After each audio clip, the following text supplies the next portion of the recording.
Hello guys, today we'll be reviewing a very underrated wooden coaster in Mystic Timbers Kings Island. Let's get to it.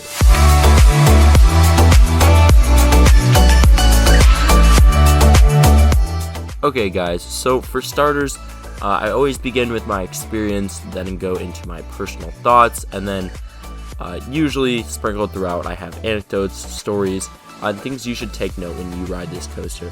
So let's start off with my experience. When you begin by entering the queue, the entrance of the queue is very well themed. As much as people joke it's confusing, it's not really. There's a big sign that says Mystic Timbers, some good theming to a lumber mill, and when you enter the queue, there's that old truck, all some very good theming at the entrance.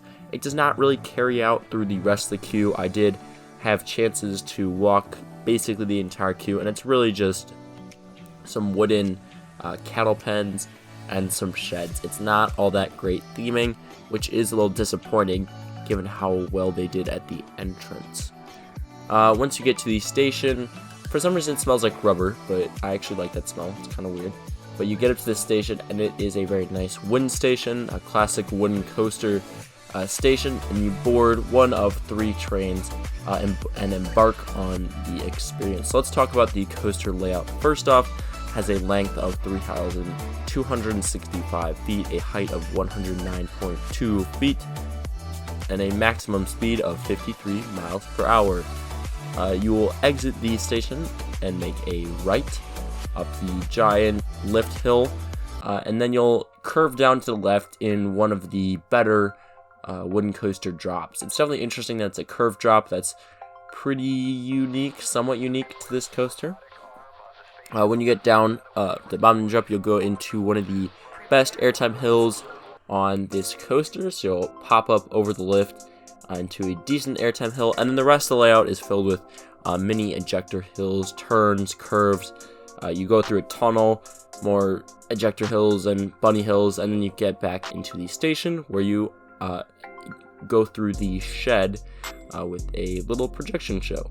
As much as that's, kind of bad and not really cool, I guess, it's nice to see them put even just a little bit more effort on the theming. One cool thing about this coaster is actually kind of similar than the Beast, and then actually better than the Beast, and it's that you're going through the woods.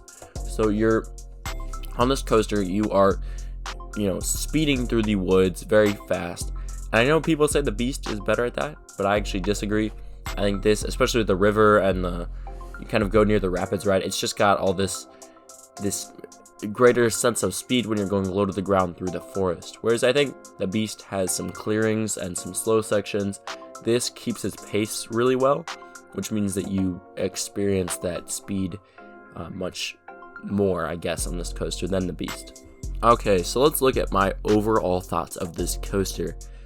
First off, operations, from what I remember, very good. My last visit was in 2020, and I rode this coaster a few times. From what I remember, very good operations. I also remember there being a single rider line. I don't know if that exists anymore, but that was a great way to save time if the line was, somewhat long, just heading the single rider line. It was genuinely pretty fast, and since I wanted to get more rides than people in my group, I just easily got on there, so that was a nice feature. Now, looking at Kings Island, this is my number 1 favorite coaster at that park. I think that might be surprising to some people, but I just love this thing more than any other ride. Definitely Orion is number 2, Diamondback number 3 at this park. I think this coaster just has great pacing and airtime, and right now it's currently my number 1 favorite wooden coaster, although I have not ridden coasters like Voyage or El Toro, so that is definitely going to change once I get out a little bit more. That's about all I have to say in this video. Let me know your thoughts down in the comments below, and I will see you guys next time here on Midwest Coasters. Goodbye.